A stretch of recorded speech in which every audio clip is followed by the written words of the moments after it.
Turn it on. Good evening. The time is now 6:30 p.m. and the Wilmette Public Library Board of Trustees will now conduct the annual public hearing on the Budget and Appropriation Ordinance. The purpose of this hearing is to provide time for members of the public to comment on the ordinance prior to the Board of Trustees vote on the ordinance this evening. The regular meeting of the Board of Trustees will come to order following this hearing. We have two individuals in the audience. Would either of you like to comment on the ordinance? Okay, thank you. So we'll just wait a little while.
This week? Did you see my email? No, I didn't check. Okay. That's not true. Okay. It will be next Thursday. But in the interim, it's going up on the web when? As soon as we approve this evening, we can go live with that. It'll be promoted on the web newsletter on Friday. What's the paper? Will it like? Yes.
Good evening again.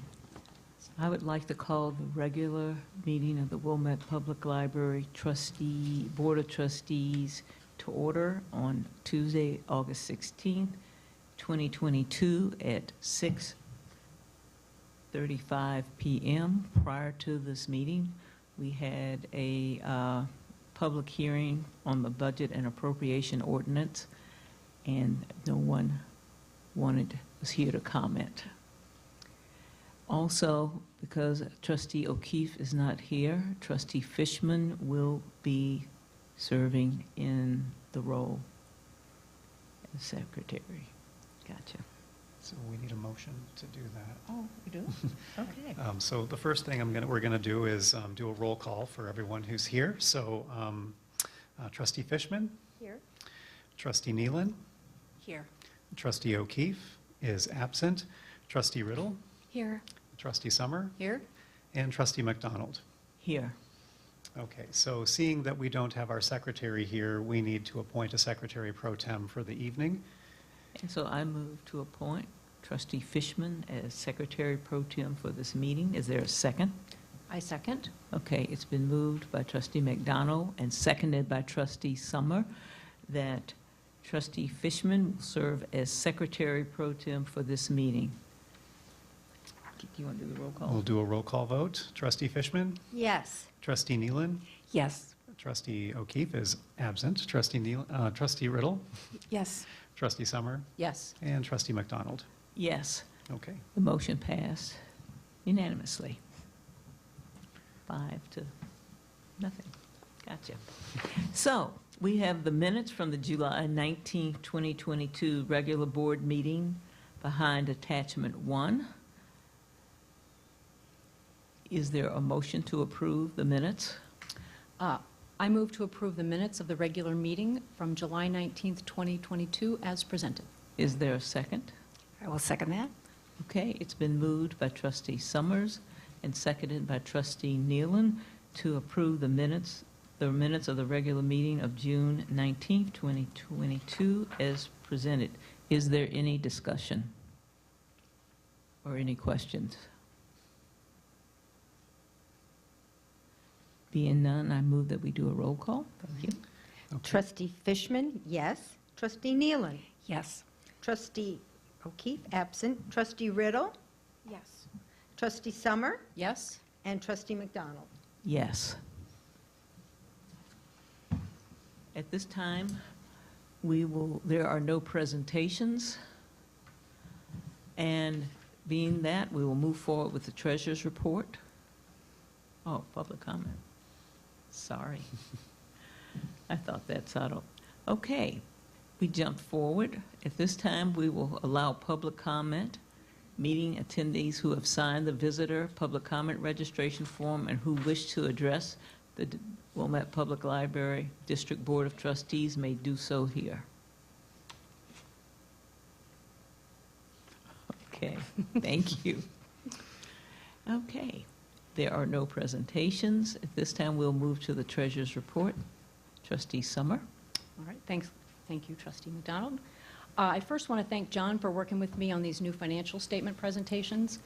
We're still working out some kinks and trying to find a way to easily present general fund and special reserve fund balances. But for now, they're marked GF or SRF on the balance sheet, and where there is no indication, it's because the balance is comprised of both special reserve and general fund accounts. If anybody has any other further suggestions or comments, please let John or I know of any ideas. The current general fund balance is $7.1 million. This is as of the end of July. Special reserve is $5.5 million. And then the total other special reserve funds like liability, audit, et cetera, was $178,000. I also want to thank John for his work on the investments. As you will note, one of the CDs in the special reserve fund that was earning 0.4% interest was renewed early and reinvested in 2 new CDs at 3.2 and 3.25%. And that difference in that one alone is about $14,000 a year in interest income. We looked into another special reserve CD. I think it's at 0.4, but It has a maturity date of 7/8/23, but we do need to consider our bond array. So John and I can talk about it before the next meeting, whether we actually do anything with that one or hold on to it at the lower rate. Payroll appears to be higher this month because of it. There's a third payroll. There were a couple big checks mentioned in the discussion, in the description. The one to Hill Mechanical, I believe, is for the HVAC work, which was mentioned in the director's report. The check to Margot is subscription-related, or I think it's Mango, actually, and is an annual fee. And the check to CCS is several items, but also primarily an annual fee. And then there were some other comments in the report that you could all read, but we were really just slightly above the 8.3% rate, which is for the 1 month for the year.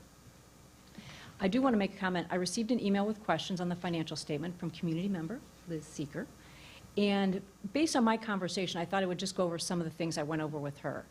If you look at the statement of assets and liabilities, you'll notice in the equity section some of the numbers that might be confusing. The beginning fund balances represent the total of all the library's funds as of 7/1/21. The current fund balance, the next line, which is a negative $1.566 million, represents the total net loss for the year. But of this, $102,000 is the net loss just in the general fund from operating, and the remainder is the funds that we paid out for capital projects during the year. So we didn't lose $1.5 million in operating. Once the audit's completed, the current fund balance, that negative $1.566 million, it'll be rolled into the fund balances. So that line will go away. I think it'll be less confusing. And John will do that once the audit's complete. And then lastly, the net income, according to the statement of net assets, is a loss of $514,322 for the month. But the net loss for the operating fund, if you're looking at the profit and loss on the profit and loss budget versus actual statement, is $462,000. That difference is the payment from the other special reserves funds for the employer portion of payroll taxes. I'm sure you were all really wondering about that, just in case you were. So, does that? Thank you, that is very clear. Good. And that's all my presentation. Okay. Do I have a motion for Approval of the bills and salaries. bills and salaries? I move approval of the bills and salaries check detail for July 2022. Is there a second? I'll second that. It's been moved by trustee Nealon and seconded by trustee Fishman to move approval of the bills and salary check detail for July 2022. Any additional questions? I have one question. Okay. I wanted to ask about your experience with the delay of the second half of the property tax bill. It's possible that they could be delayed until January. Do we have any experience of how long the delay is? Like by March, typically we'll receive, or is it really just kind of different each year? We're kind of beholden to the county on that one right Yeah. now, and we don't really have a clear answer. But as we see in our report here, we do have fund balances that could help us make that gap. The county is providing opportunities for agencies that aren't in the same financial position that we are to be able to work through that process. But we're aware of those opportunities, but we're not taking advantage of them as we don't need to. The other thing I will say is when we did, with coordinating with John, we didn't put all of our general fund reserves back in CD array. We put them in max safe accounts, so they are more, Yep. the funds are more Liquid. easily accessible to meet these needs. Once we have a better idea of when the funds will come, we can reevaluate that. It's a good question, though. I wasn't sure. These aren't unusual, I understand, but I Yeah. wasn't sure if this year you had any, kind of inside info on. Afraid not. What the paper says. I think they've given it December, then they're saying December or January Yeah. in terms of when it was, which means the next one will fall really Right after quickly that, if they get it in on time. Okay. So given that it's been moved and seconded to approval of the bills and salaries check details for July 2022, can we have a roll call? Trustee Fishman, yes. Trustee Nealon? Yes. Trustee O'Keefe, absent. Trustee Riddle, Yes. Trustee Summer, Yes. and Trustee McDonald. Yes.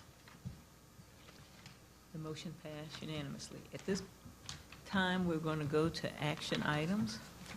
Last month, with regret, we accepted Stewart's resignation, Wolf's resignation, and at this time, we have an ordinance declaring a vacancy, which is the first step before we can advertise or decide how to replace that position.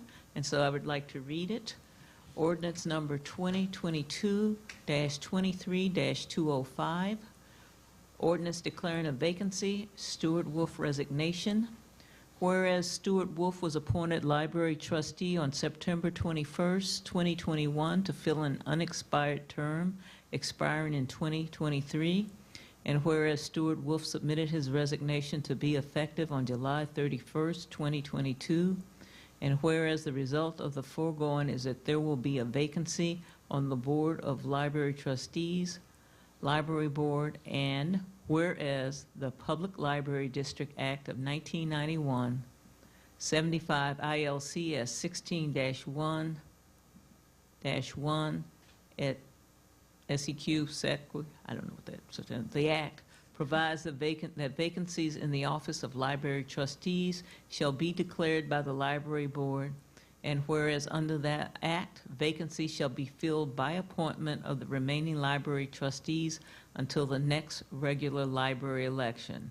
Now therefore, the Library Board hereby ordains as follows.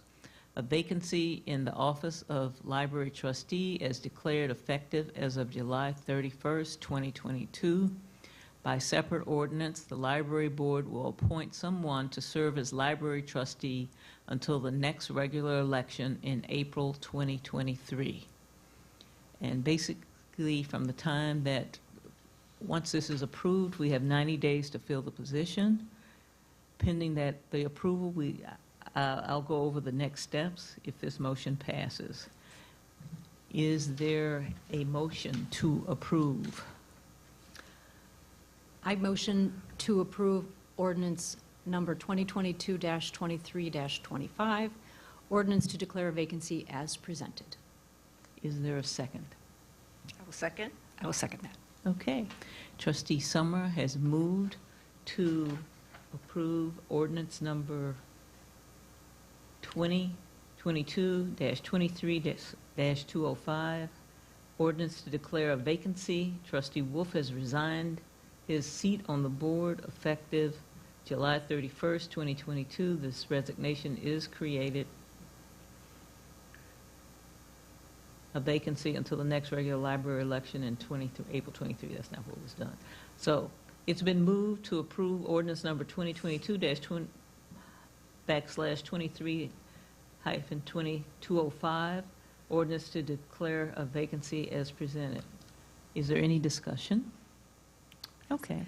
You said that we have 90 days to fill the position Once this passes, yes. once this passes. Are you going to discuss at this meeting how we go about? Yes.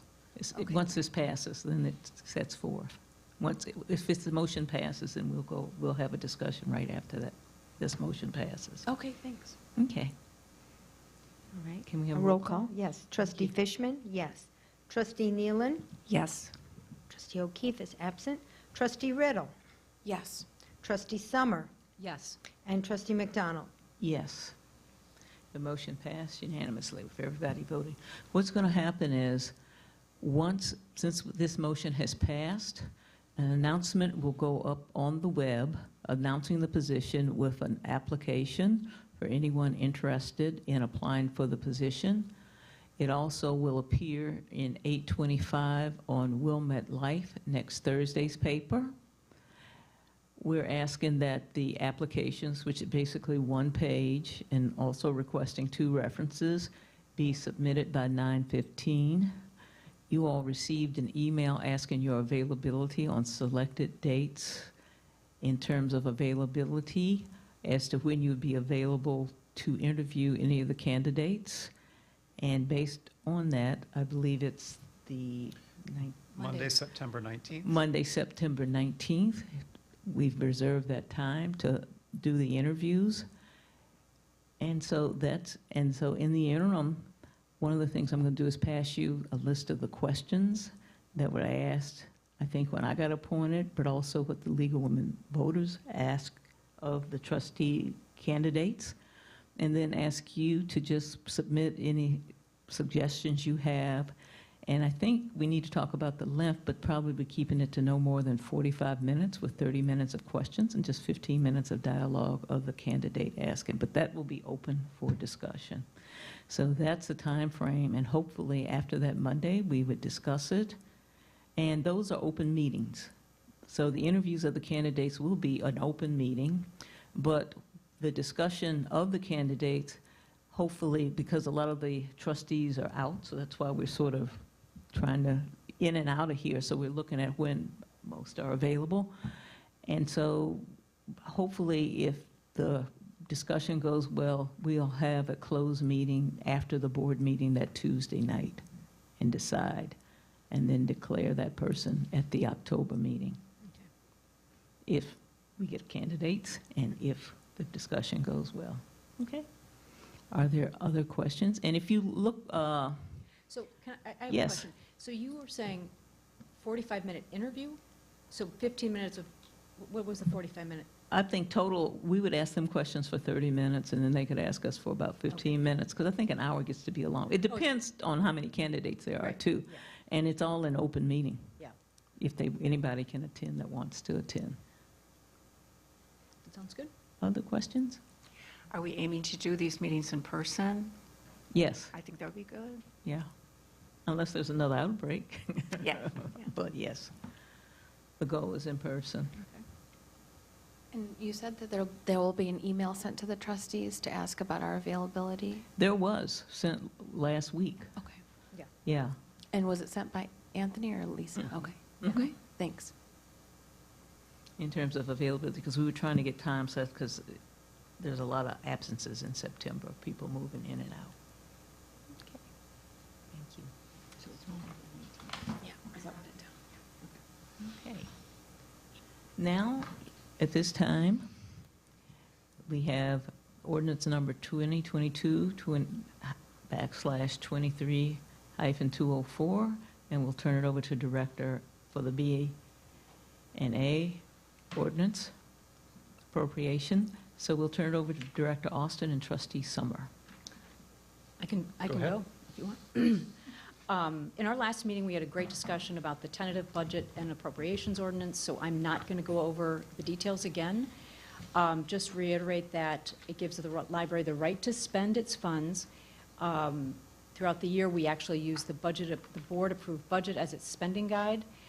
In the event that there are some unforeseen expenses, the appropriation gives the library the legal authority to take care of all of its expenditures. One of the items we did discuss at length in the last meeting was regards to appropriating $500,000 from the general fund to the special reserve.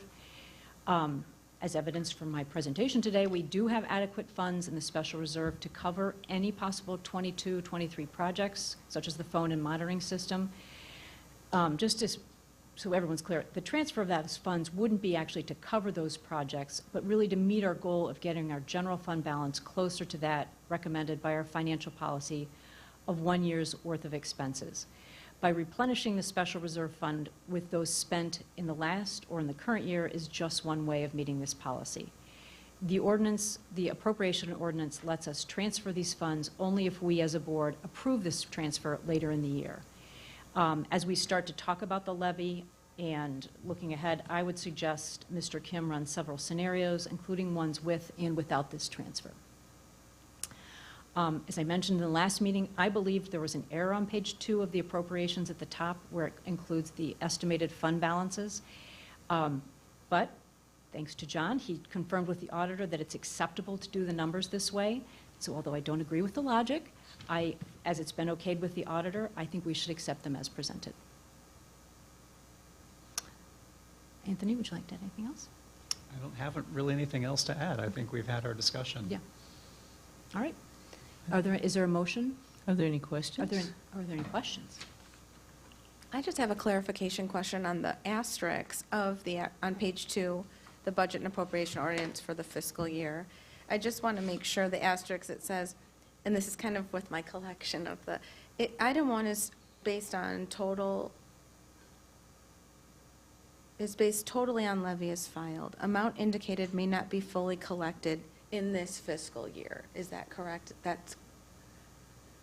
Yes, that is what we levied for, and what we actually will get, maybe a little more, maybe a little less, based on, we levied for it basically last year, but what we actually get we can't be guaranteed based on people who don't pay their taxes, new Absolutely. construction. So that's why that little asterisk is based on what's levied, amount may not be fully collected. Okay, great. And- yeah.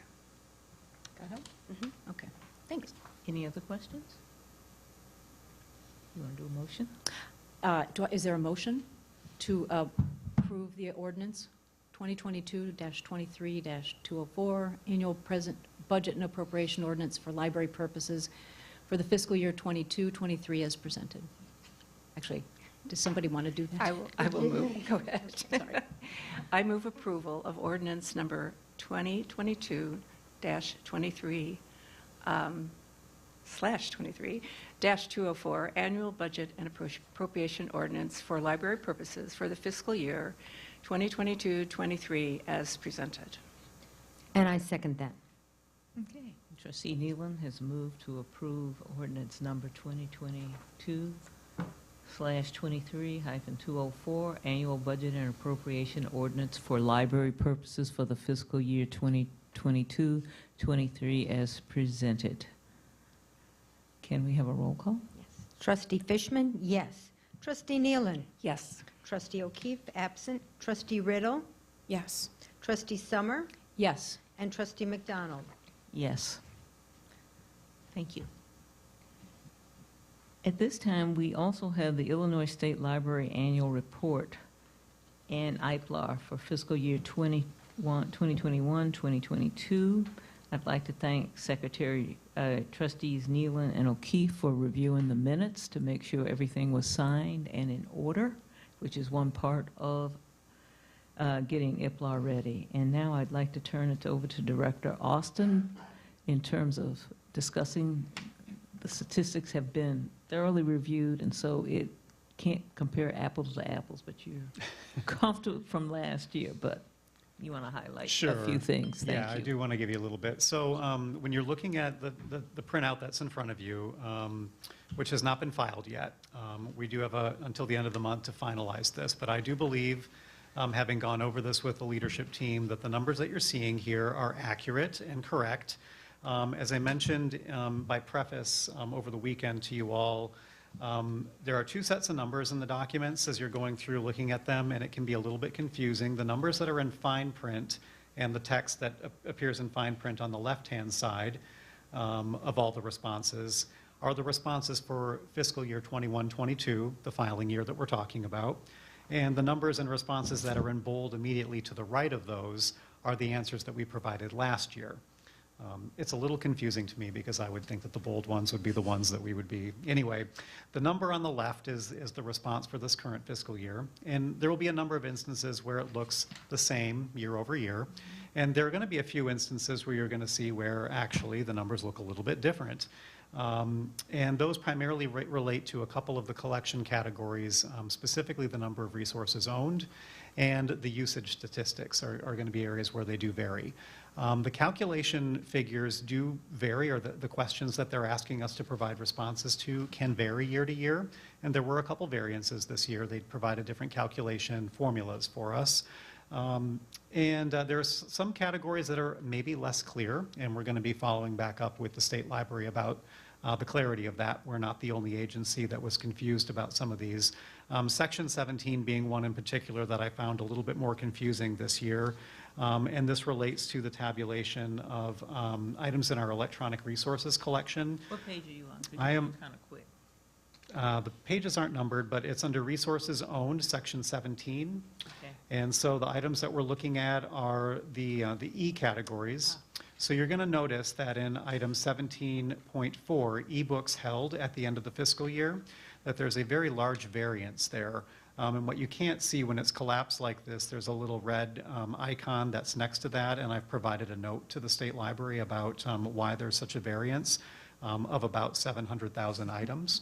And that is because there was a platform that we feel that was not included in last year's report that was being asked for in this year's report.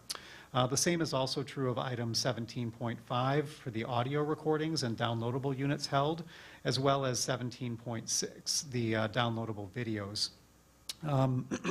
Those numbers do vary a little bit. There are a couple platforms, particularly Canopy and Hoopla, that have a large collection of audio recordings. And they were not included in last year's statistics, and that's why you're seeing such a variance there in those tabs. But to the best of our knowledge, we believe that the content that they're asking for is correct in that left-hand column. So with the explanations that we've provided there, we feel that we're ready to file our report. We have not done a thorough analysis item by item of these. We're merely reporting the totals at this point. Staff will be going through and doing more of a qualitative analysis of this data in an effort to come to some more conclusions about why our numbers are the way that they are. But we feel confident that our tabulation is correct. Do you all have any questions or comments about the IPLAR report? I have just one.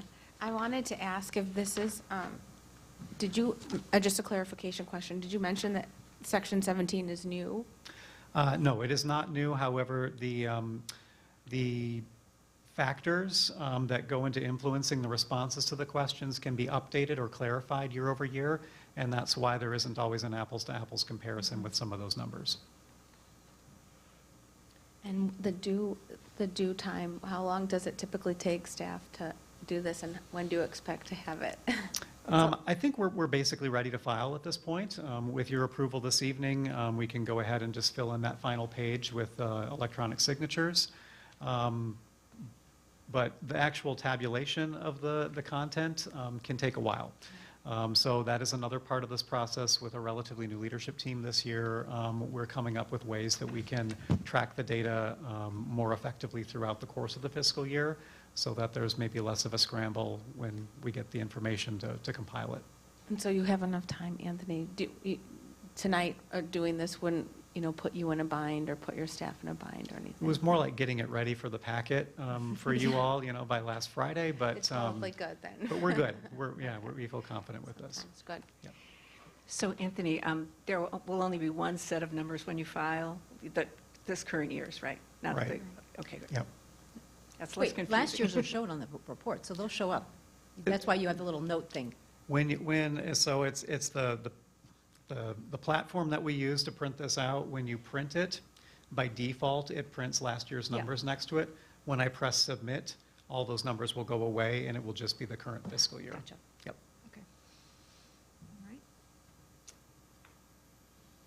Can we have any other questions? Can we have a motion to approve? I move approval of the Wilmette Public Library's Illinois Public Library Annual Report for year 2021-22 as presented. Is there a second? I second. Okay. Trustee Fishman has moved to approval of Wilmette Public Library's Illinois Annual Report for fiscal year 2021-22 as presented, and Trustee Summer. Summer has seconded it. Can we have a vote? Yes. Trustee Fishman, yes. Trustee Nealon. Yes. Trustee O'Keefe, absent. Trustee Riddle. Yes. Trustee Summer. Yes. And Trustee McDonald. Yes. Okay. Now we're going to shift to discussion items, and it's the strategic plan. And one of the things that I put together with Director Austin was a rough timetable that I updated from what we had done in March. And I had also asked Director Austin that I thought would be helpful would be also just do a quick flow chart of what our objectives and strategies were for the plan in the last plan, this current plan, which was supposed to have ended in 2021, but went from 2018 to now 2022. And I think the exercise had indicated that a lot of the objectives, the goals, are still relevant, and they were some of the things that we discussed March at the staff retreat. There are also some of the things that have been indicated in the initial survey that we did with patrons. And so where I see this going is the only thing that probably might be missing, one new goal that I think Director Austin has mentioned is in terms of sustainability, because there's not one goal there. But I think at this point in time, I'm going to go over the timetable and then sort of share our vision for how this proceeds, and then get some feedback from you all. And so if you turn to the timetable, you have just a brief update of where we are up through August in terms of, and so one of the things was that he was going to summarize the current strategic plans with objectives and strategies that are still completed and still relevant. And Director Austin, and then I'm going to go forward. Do you want to say anything about the exercise in terms of when you did that and just looked at the goals and objectives in terms of some of your observations? Thank you. Yeah, I think it was a really valid and actually a really important exercise. I think I thought, going into it, I'm going to say we accomplished all the goals in the plan. I appended to the report here the first time that we've compiled them all together, the 3 annual reports that I provided on our progress to those goals. So there's 60 pages of narrative data about all the goals that we've worked on over the course of this strategic plan together. But to confirm, my assumptions about all of this, it was important for me to go through that process to read each one of these goals and action steps again, and to confirm that we did in fact complete these things, and I do feel confident that we did. But the point of going through it as well, to Lisa's point, was to also look and see, are these things still relevant? Are these items that we are going to continue on as an organization? Is it worthwhile for us to consider the inclusion of these items in a future strategic plan, either verbatim or as part of other broader goals that we're going to be writing? And I felt that yes, as I was going through this table and reading each one of those items, I thought, yes, we did complete these items, and yes, I do still feel that they are relevant to have continuity as we move forward. So I think that was a really relevant exercise, and I would be happy to comment on any of the items if there's anything that you have questions about there. But I think that largely we can use our previous strategic plan as a framework to guide the language that we're going to use in the next plan. Okay. And so the next steps are to do an online survey and have discussions with patrons and staff regarding space, and further explore and prioritize the types of space patrons desire via online survey, in-person, and virtual discussions. Director Austin should have a rough draft of the survey that will go out next week, and he will send it to all the trustees. You'll have a couple days to comment in terms of if there are other things that you feel are important to ask. One of the goals that I'd like is to see if them prioritize, those individuals that take it, to prioritize, what their space needs. A secondary thing would be to have trustees sit in the vestibule and maybe just ask 3 questions to further explore space needs and priorities of patrons during times when there's a bit of traffic with events. And Trustee Nealon, who's in charge of community services in our community service committee, or I forget what it is, but she's working with the community in terms of engagement. We'll work with the trustees to put together a schedule where we might, times that we are available to sit and do that.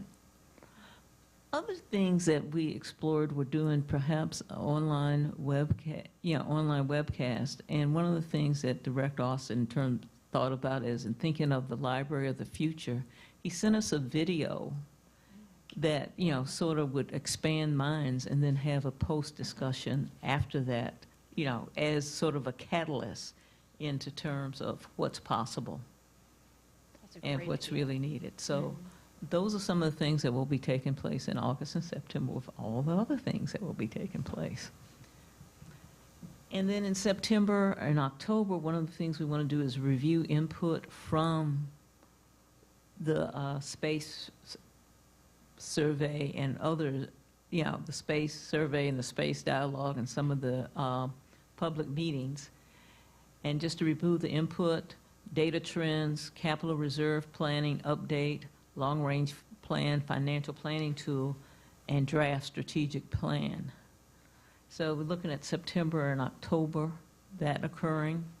And then October, November, after we have a draft of the plan, together community input and staff input on the draft plan, looking at patrons, staff, and stakeholders.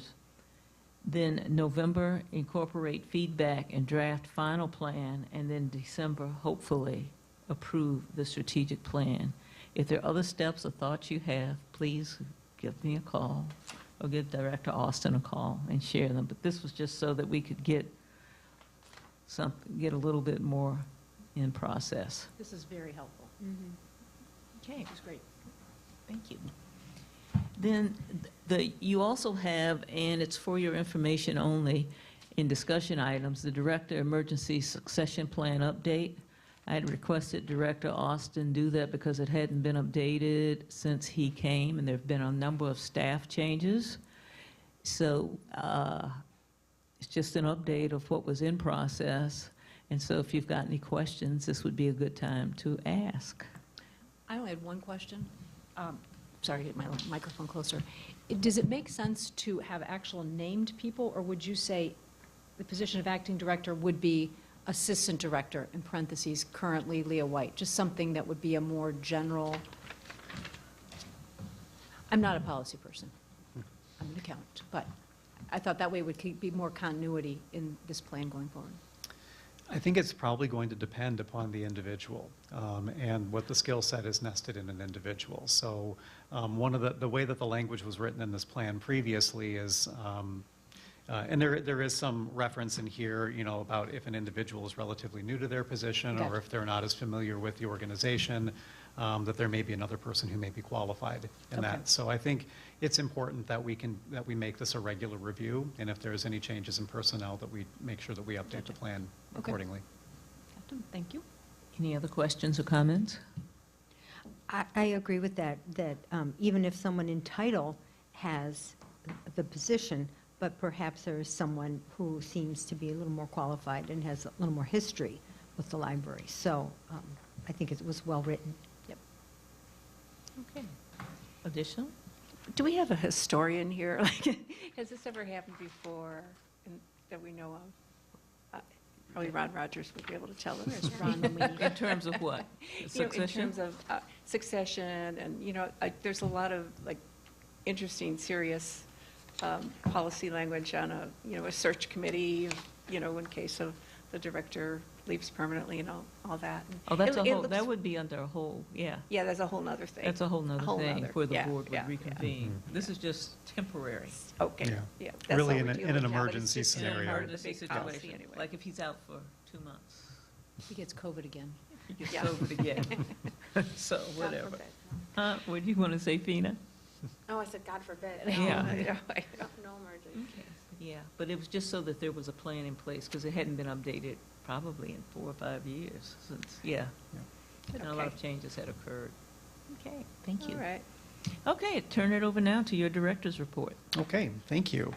All right, so I'll just kind of riff off the word emergency for a moment. We, as a leadership team, have just completed a comprehensive review of our emergency procedures. That's our emergency manual. This is typically the time of the year that we would do that, and we've actually gone through and done a fairly comprehensive reevaluation of our emergency procedures. There's some new procedures that we've added. We're going to be introducing Code Adam to help reunite lost children with their families. We've updated a number of our safety scenarios and procedures. So this document is going to be updated and placed in all the emergency manuals that go at all of our public service desks. The staff are going to review it in their individual department meetings. There are updated maps and documents in there about exits, about certain, we updated our whole safety infrastructure this past year with different locks on doors and so on. So some of the language needed to be updated in a number of places. So we feel with a number of new staff that have come on our leadership team. Giving it fresh eyes was really helpful. We've got a new structure. We think it's easier to read. There were roles that were deputized to specific individuals in the past. And that was a case kind of related to what we were just talking about here, where maybe it would make more sense to just list the individual or the role that would be responsible rather than a specific person's name, so that the emergency procedures could be evergreen. So I'm really proud of the team's work in getting that completed. And we're going to be rolling out those changes here by the end of this month and begin that training program. Concurrent with the emergency procedure update, we're also launching a new person in charge training program. So all of the librarian staff and members of the management team who work on the public service floor will be deputized the role of being a person in charge at any given point in their monthly schedule. So we want to make sure that people have this opportunity. It helps to develop leadership skills, situational leadership, just general awareness of policy and procedure, to be able to handle issues when, say, the director or assistant director aren't around to be able to manage those situations. So we equip staff with de-escalation training to work in partners with the safety team and others to help cultivate these skills. So we're launching our person in charge training concurrent with the launch of these emergency procedures. Can I ask a quick question Of about the course. emergency? Will the Friends and the Books Down Under get a binder and? Yep, we will definitely include the Friends in that as well. Thanks. Let's see, a couple other things I can share with you. How many of you are connected to the Wi-Fi network right now? Okay. You may have noticed I saw the that sign. we have updated our Wi-Fi infrastructure. This is a project that's been in development actually for over a year. And all the hardware has now, all but 3 of the devices have been updated. As you may recall, that we were borrowing a couple external Wi-Fi access points to expand our network into the parking lot and onto the front lawn. CVI was loaning those to us actually since 2020 when we went into the pandemic. We had expanded internet access while the building was closed that spring. We still have that equipment out there, and we're waiting for the new devices to be installed. I've heard that they are available, and we anticipate that they'll be installed probably by the end of this month. But the rest of the Wi-Fi infrastructure has been updated, and there is an access point right above us right there that says Aruba on it. So the new access points, I won't bore you with a lot of the technical detail about it, but effectively what it does is they're able to recognize the device's capabilities. So if you've got a brand new device that runs really efficiently, it can move you immediately into the fast lane. If you've got a legacy device that doesn't perform as strongly, it dedicates a specific lane for you. So it does a little bit of network segmentation. The Wi-Fi hotspot controller lives in the cloud. So you may have noticed when you went to sign on to the network for the first time that you do need to click on an accept page to review our terms and conditions in order to connect to the network. That is a new procedure. That is a contingency of it living in the cloud. That was one of the first things that I changed when I came here, as I took that accept page off. And unfortunately, I wasn't able to keep it that way with this upgrade. It does need to be there. Pros and cons of that, you may recall that the Library Journal statistics that have given us that 5-star accolade relate to the number of Wi-Fi connections that we have. That's one of the factors on there. It is entirely possible that some folks were not actually using the wireless network when their devices were connecting to it, and that was causing some lag on the network. With this implementation, devices do not automatically connect because you have to go through that accept page. So only devices that are actively using our network are going to be connecting to the network. So there may be a little bit difference in those statistics as we move forward, but we won't know until we've got, a little bit of time behind us. So we'll study that. But so far feedback has been good and people have been taking to it. I haven't collected any complaints yet about the new system. So hopefully it's all performing well for you all. Let's see, a couple other updates to share.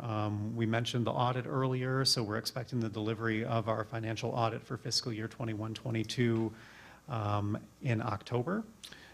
So the field work for that project began this month, and we're in progress with that. That's been taking up a lot of John's time in admin, but I think most of the field work is complete at this point, and we're in kind of the tabulation phase. So we'll keep you posted as we move forward with the audit.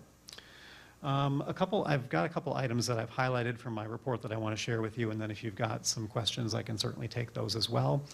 Under the collections part of the report, I've got a graphic there with a cute picture of our karaoke system. So we've added a number of items to our library of things.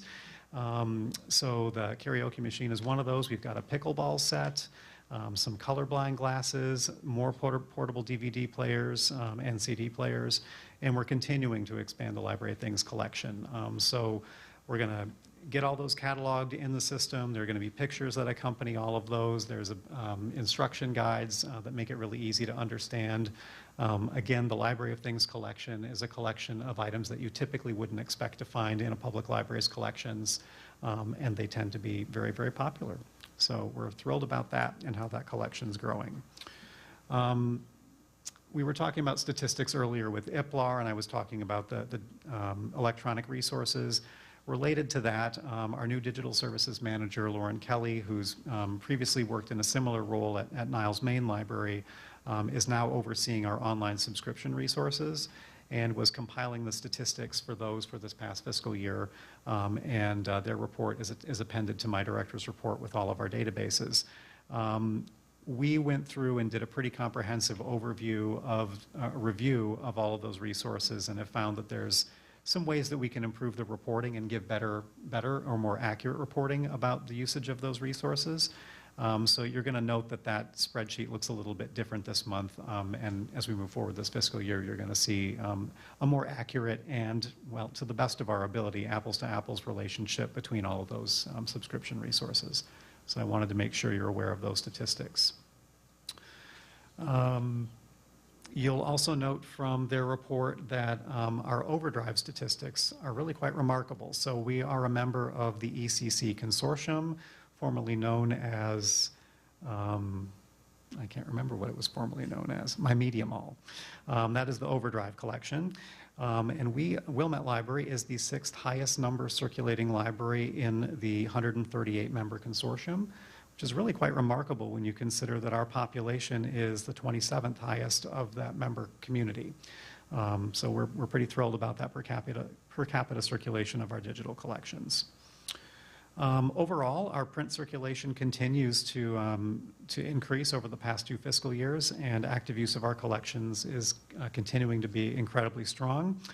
As I've told you previously, of the 13,309 library cards that have been active in the past 3 years, 10,278 of those have been used for physical materials in the last year, which is 77% of all of our card holders. So to have that many folks actively engaged with the physical collection is certainly one thing. And I think that's an important distinction because a number of folks actually use the library exclusively for digital resources, and they wouldn't be calculated in that usage. So they may be inactive as far as we're concerned in-house, but they're active when they're using their resources remotely. Can I ask a question? So does that mean if I'm using off my Kindle, I'm not counted in the number? You haven't physically come in the library for a circulation, so, yep, Okay. so.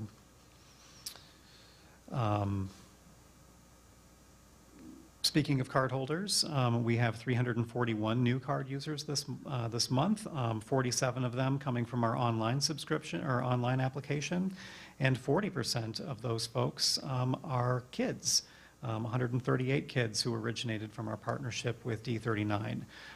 We're registering all students who are entering the D39 school district for library cards if they don't already have them. So that's a great partnership that continues.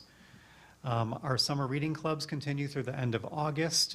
We did celebrate kind of an end of summer reading club party on the lawn on Thursday, October 4th, and we had 77 people that came and enjoyed a show with Jason the Juggler and a dance troupe from Skunk Works. The Friends of the Wilmette Public Library funded that event with ice from the Kona ice truck. It was really popular. A lot of kids getting hopped up on ice out there and running around. And the last thing I wanted to add is I've got a couple partnerships this month that we're really excited to announce. So the Illinois Public Libraries Presents program, we've been on a pilot with them for the last 6 months. They bring in big-name authors, and we've had a few events that we've promoted with them over the course of the last few months. Their season officially kicks off here in September with a program with Marlee Matlin. So I just wanted to call your attention to that, and I'll certainly be telling you more about this as we move forward. The other partnership I'm really thrilled about is that we're officially engaging with a relationship with the Family Action Network. That's FAN. FAN brings a lot of really great speakers to our community, has been doing a lot of virtual programming since the pandemic. We're really excited for the opportunity to bring the quality of programming that they've been able to bring to this region right home to our residents here in Wilmette. And we have the ability to sponsor any number of the events that they're bringing and then provide supplementary discussions and programs related to those events.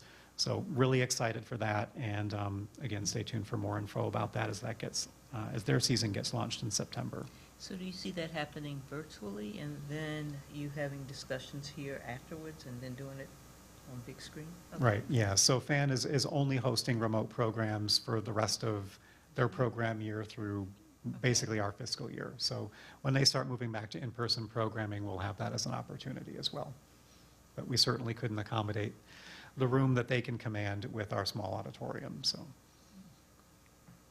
All right, so that concludes the things I wanted to highlight, but are there any questions or comments that you may have from my report? I have a comment. I love the exhibit. I think this new one, being the nerd that I am, which it talks about cost per product. As you might imagine, I was looking at that. I think it's very, very helpful and good for evaluating. You know, as you go forward, do we keep everything? Possibly it's part of a package, so you do, but I thought it was very, and that was the new person? Yep. Tell her I loved it. And I love the fact that we were doing stuff with FAN. I thought that was a great. I do have one question. Kind of popped up last time, but because I got Yeah. blocked off Zoom, I don't know the answer to it when I Sure. got lost.